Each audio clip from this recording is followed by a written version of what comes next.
Viewers, आज का topic है dissolution of A partnership form. So dissolution का मतलब क्या होता है? डिसोल्यूशन का मतलब होता है बंद करना। तो dissolution of A partnership form means form को डिसॉल्व करना, मीन्स फॉर्म को बंद करना। तो डिसोल्यूशन ऑफ ए पार्टनरशिप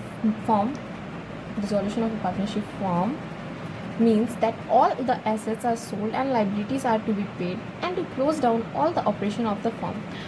जैसे कि पार्टनरशिप फॉर्म बंद हो रहा है तो एसेट्स जितना है उसको बेचना पड़ेगा और जितना लाइबिलिटीज़ है उस सबको पे करना पड़ेगा। जिसमें होता वही है कि एसेट्स को बेचो और जो उससे मनी आया उससे लाइबिलिटी को पे करो। इसमें कौन सा अकाउंट बनता है? रियलाइजेशन अकाउंट बनता है, पार्टनर्स कैपिटल अकाउंट बनता है, बैंक या कैश, दोनों में से कोई एक अकाउंट बना सकते हैं, बैंक और कैश अकाउंट और partners loan account. Realisation account में क्या होता है? एसेट्स को जो रियलाइज़ किया जाता है और लाइबिलिटी का पेमेंट होता है। पार्टनर्स कैपिटल अकाउंट में क्या होता है? सब सेटलमेंट इधर ही होता है।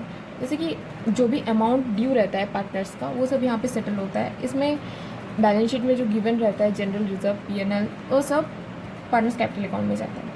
पार्टनर्स लोन अकाउंट का बैलेंस आपका क्रेडिट में जाएगा, ठीक है, और बाय बैंक करके उसको हम ट्रांसफ़र करेंगे। अब हम लोग पहले रियलाइजेशन बनाएंगे, उसके बाद पार्टनर्स कैपिटल अकाउंट, फिर पार्टनर्स लोन अगर दिया रहेगा तो लास्ट में हमेशा हम लोग बैंक अकाउंट बनाएंगे। और बैंक अकाउंट टैली हो गया मतलब हम लोगों का आंसर सही है। फॉर्मेट देख लेते हैं, फॉर्मेट ऑफ रियलाइजेशन अकाउंट। अब बैलेंस शीट में कैसे रहता है? इधर लाइबिलिटीज़ रहता है, इधर एसेट्स रहता है। तो जो भी लाइबिलिटी रहेगा, लाइबिलिटी का इधर रियलाइजेशन का क्रेडिट में सारे लाइबिलिटीज़ जाएंगे, जैसे कि क्रेडिटर्स हो गया, बिल्स पेबल हो गया, एक्सेट्रा। और एसेट्स जो भी रहेगा इधर जाएगा, एसेट रियलाइजेशन के डेबिट में जाएगा, जैसे कि सेंडिडेटर हो गया, स्टॉक हो गया, कोई भी फर्नीचर एंड फिटिंग्स हो गया, सब कुछ जाएगा। गुडविल जाएगा, बट बैंक नहीं जाएगा एक्सेप्ट बैंक बैलेंस और कैश बैलेंस, क्योंकि बैंक बैलेंस को हम लोग एक्स्ट्रा दिखाएंगे और एक अकाउंट बना रहे हैं ना बैंक अकाउंट, उसमें हम लोग ट्रांसफ़र करेंगे टू बैलेंस बीडी बोल के, ठीक है। अब इसमें क्या होता है? अगर एसेट्स का रियलाइज वैल्यू दिया रहता है तो बैंक अकाउंट बोल के रियलाइज्ड हो जाता है, या फिर अगर हम लोग कोई एसेट को बेचते हैं तो भी बाय बैंक करके हम लोग बेच देते हैं, ठीक है। लेकिन अगर कोई पार्टनर्स टेक ऑफ करे तो पार्टनर्स कैपिटल अकाउंट में ट्रांसफ़र होता है। सेम अगर कोई लाइबिलिटी कोई पार्टनर्स टेक ऑफ करे तो पार्टनर्स कैपिटल में जाता है, और नहीं तो डायरेक्ट हम लोग पेमेंट ऑफ लाइबिलिटी कर बैंक में ट्रांसफ़र करते हैं। अब अगर प्रॉफिट आया तो टू पार्टनर्स कैपिटल अकाउंट करके डिस्ट्रीब्यूट हो जाएगा, और अगर लॉस आया तो बाय पार्टनर्स कैपिटल अकाउंट। अब पार्टनर्स कैपिटल अकाउंट में जो ट्रांसफ़र करेंगे तो उस कौन सा रेशियो में ट्रांसफ़र करेंगे? कैपिटल रेशियो या प्रॉफिट शेयरिंग रेशियो? तो हम लोग प्रॉफिट शेयरिंग रेशियो से ट्रांसफ़र करेंगे, प्रॉफिट शेयरिंग रेशियो में डिस्ट्रीब्यूट करके ट्रांसफ़र करेंगे। अब पार्टनर्स कैपिटल अकाउंट का फॉर्मेट देख लेते हैं।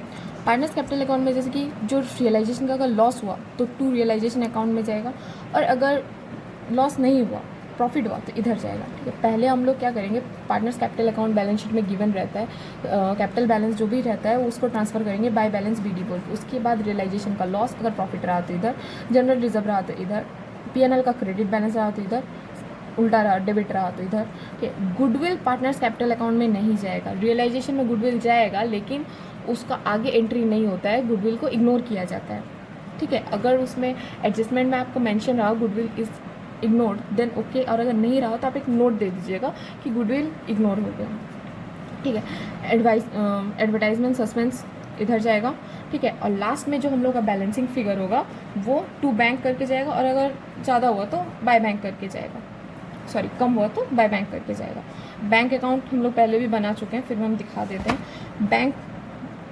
बैंक अकाउंट में क्या होता है? इधर डेबिट, इधर क्रेडिट, ठीक है। तो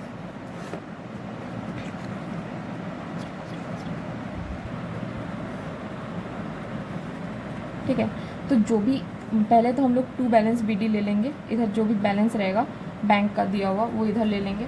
उसके बाद जो बैंक का रहेगा, जैसे जो टू बैंक रहेगा वो इधर बाय में जाएगा, जिस अकाउंट में रहेगा, चाहे रियलाइजेशन हो तो इधर, और अगर पार्टनर्स कैपिटल हो तो इधर, और अगर जो बाय में है वो टू में ट्रांसफ़र हो जाएगा, ठीक है। अब लोन अकाउंट में भी कैसे होता है? लोन अकाउंट में भी सिमिलरली वैसे ही होता है, लोन बाय बैलेंस बीडी, ठीक है, क्योंकि हम लोग का लाइबिलिटी है, ठीक है।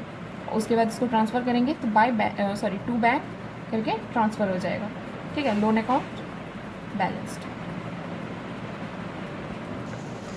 अब हम लोग कुछ पॉइंट्स को कंसिडर करेंगे, जैसे कि if no information is given in the question regarding realisation of asset then we have to assume that asset did not realise.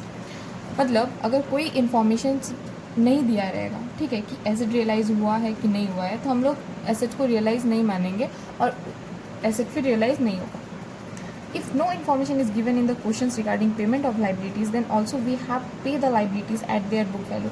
अगर क्वेश्चन में कोई इन्फॉर्मेशन नहीं दिया रहता है कि लाइबिलिटी को पे करना है नहीं करना है कुछ भी, तो फिर हम लोग उसको पेमेंट हम लोग करना पड़ेगा। लाइबिलिटीज़ का पेमेंट हर टाइम करना रहता है, इसलिए लाइबिलिटीज़ का पेमेंट करना पड़ेगा उसका बुक वैल्यू पर। If any asset is taken over by any liability in full settlement of their claim no entry is made. अगर कोई एसेट के लिए कोई लाइबिलिटी को मतलब सेटल किया जा रहा है, जैसे कि डेटर है, डेटर में कोई क्रेडिटर रहता है, उस दोनों का सेटलमेंट हो जाता है, तो फिर उसके लिए कोई एंट्री नहीं बनेगा।